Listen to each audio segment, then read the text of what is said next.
Hi, everybody. It's Professor Mitchell. As you can see, I discovered a new feature of Zoom. I am not actually at the beach. Today, we're going to be starting Chapter 8 on hypothesis testing. Hypothesis testing is something that's going to continue after Chapter 8. This is kind of the most exciting part of statistics, where we take almost everything we've done so far this semester and sort of throw it all together. All right, so there are several different types of hypothesis tests. In this section, we're going to go over the basics. And then in the next several videos, you'll see how we use hypothesis testing to test a claim about a proportion, mean, and deviation or variance. All right, so in this section, we present key components of a formal hypothesis test. The concepts in this section are general and apply to hypothesis tests involving proportions, means, or standard deviations or variances. All right, so starting with a little bit of vocabulary. In statistics, a hypothesis is a claim or statement about a property of a population. Remember, a property of a population is called a parameter. So these claims are going to be about the population mean mu, the population proportion p, the population standard deviation sigma, all about parameters. And then a hypothesis test, or a test of significance, is a procedure for testing a claim about a property of a population. Continuing with the vocabulary, actually this is something I added. Nice analogy, classic analogy. I didn't make this up. Hypothesis test kind of has the same general format as a criminal trial, believe it or not. So you're going to see all of these terms come up later in the video. There is what's called a null hypothesis. The null hypothesis kind of represents the status quo. What is the general belief about the situation before this test is done? So in a criminal trial, that belief is the defendant is innocent, right? Innocent until proven guilty. The alternative hypothesis, which is a challenge to this status quo, in the case of a criminal trial, would be that the defendant is guilty. In hypothesis testing, we talk about something called a level of significance. So in a criminal trial, the level of significance is the probability that an innocent person will be convicted. And our criminal justice system kind of relies on the idea that this probability should be very low. Okay. Then there's something called a test statistic. The test statistic in general is something that we calculate as evidence against the null hypothesis. So in the case of a criminal trial, that would be the evidence presented by the prosecution. And then a hypothesis test can end in a couple different ways. The jury can find the defendant guilty, and that would be an example of rejecting the null hypothesis. This symbol here, H subscript 0, that is what we use for the null hypothesis. So this is shorthand for the null hypothesis. Or the defendant can be found not guilty, in which case we say we fail to reject the null hypothesis. Now there's kind of an important point here that needs to be made, both about criminal trials and about hypothesis tests in general. In hypothesis tests in general, we never say accept the null hypothesis. Just like in a criminal trial, we don't say that the defendant is found innocent. In a criminal trial, it's not the job of the defense to prove their client innocent. It is the job of the prosecution to prove that they're guilty, and either they do that or they fail to do that. Okay, so that's an important point to consider going forward. So when it comes to this null hypothesis, we're either going to reject it or we are going to fail to reject it. All right, so here's a more typical example. 1,009 customers were asked if they're comfortable with having drones deliver their purchases, and 54% responded with no. Using P to denote the proportion of consumers not comfortable with drone deliveries, the majority claim is equivalent to the claim that the proportion is greater than half. All right. So the claim being made is that most customers are not comfortable with having drones deliver their purchases.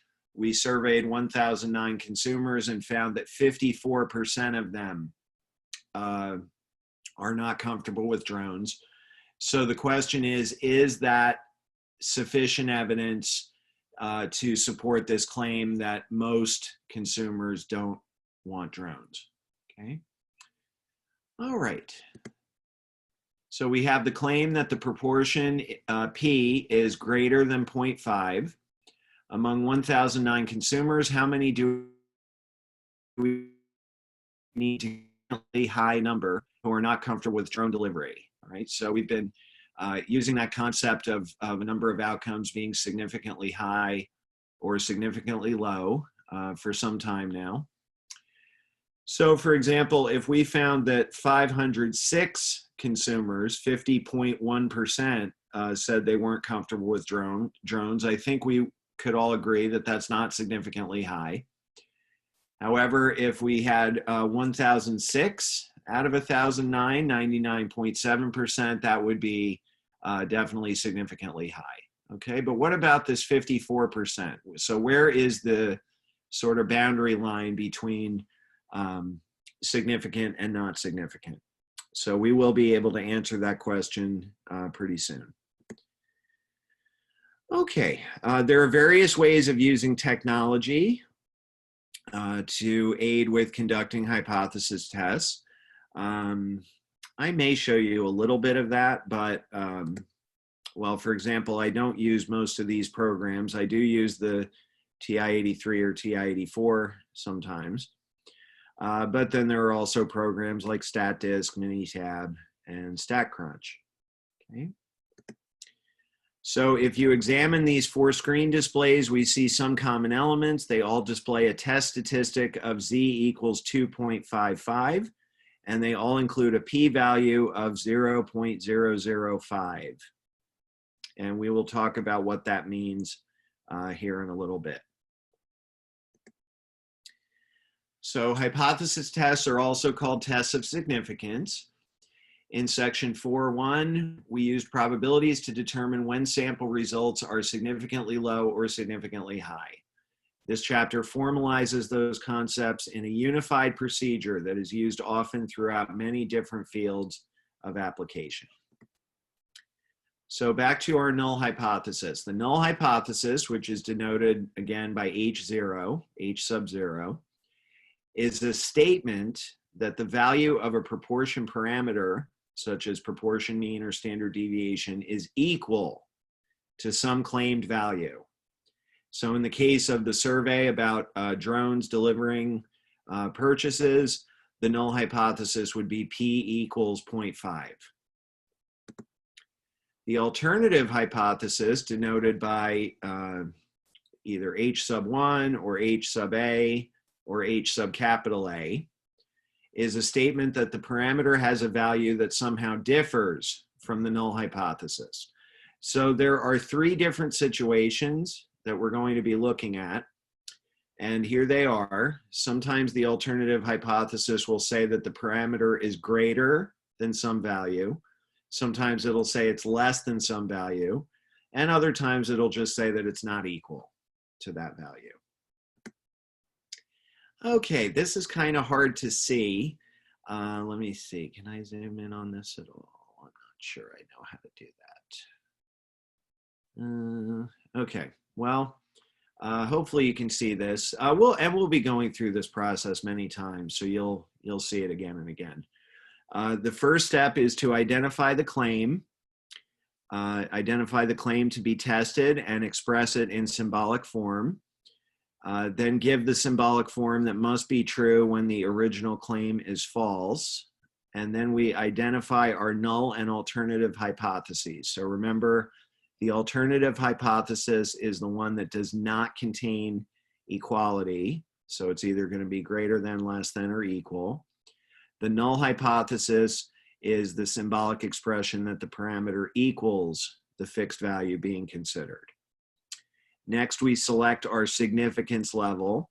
So in general, the significance level is the probability of rejecting a true null hypothesis. So obviously that's something we don't want to happen.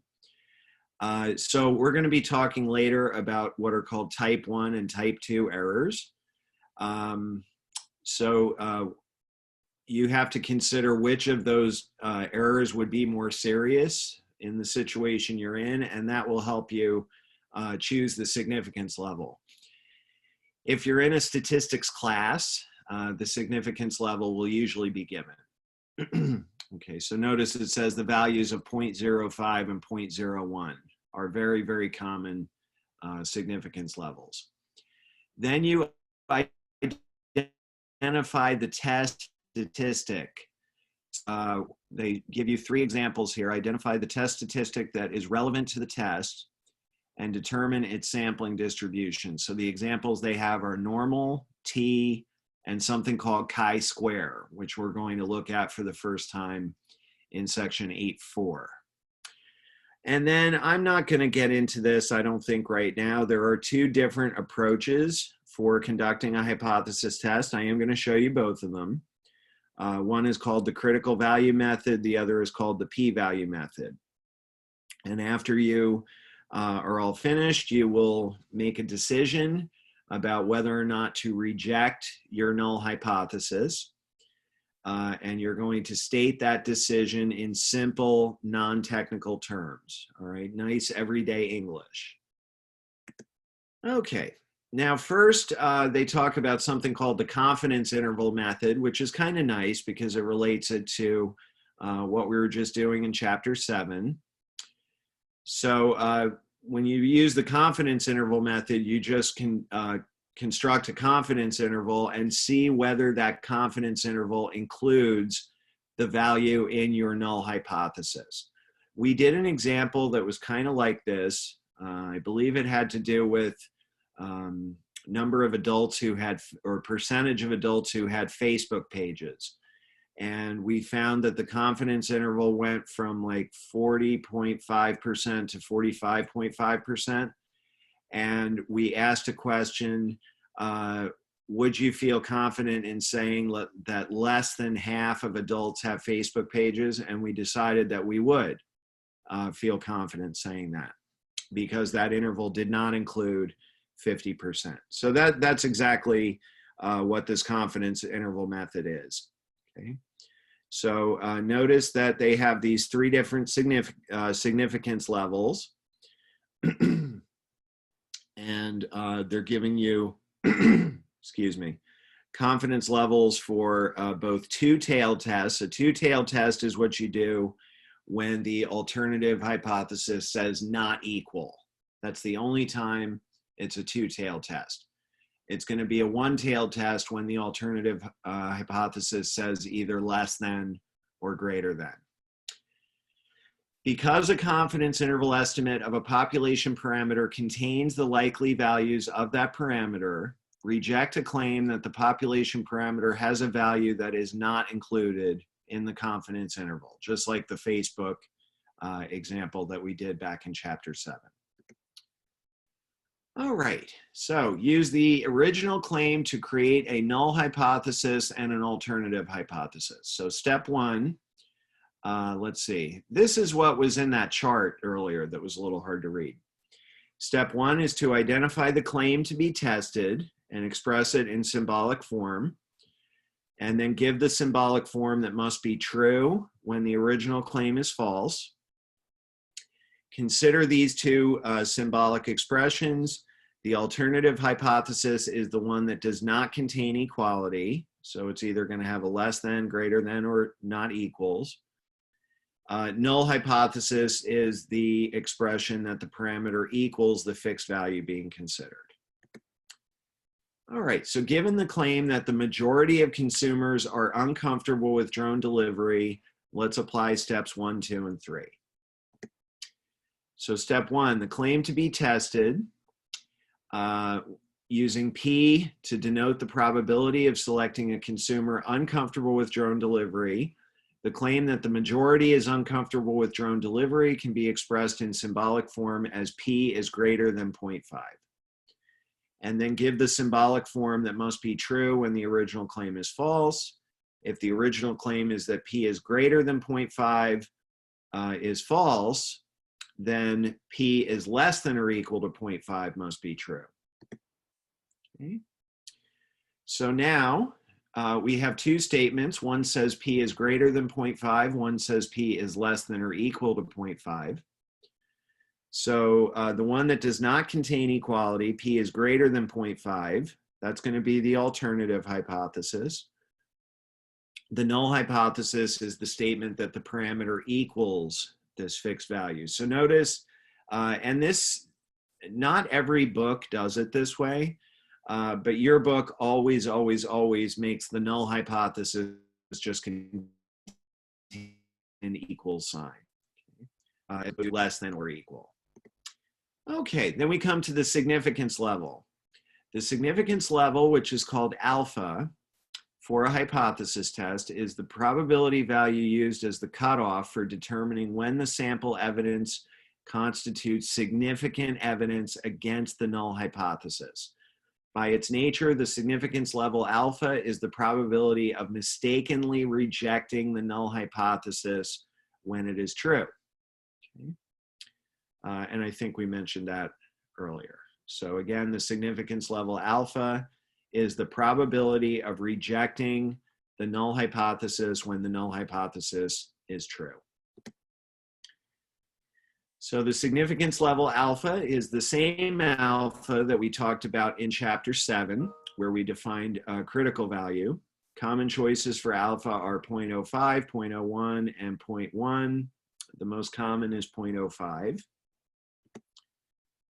All right, step 5, identify the test statistic that is relevant to the test to determine the sampling distribution, such as normal, t, and this is that chi-square that we mentioned a little while ago.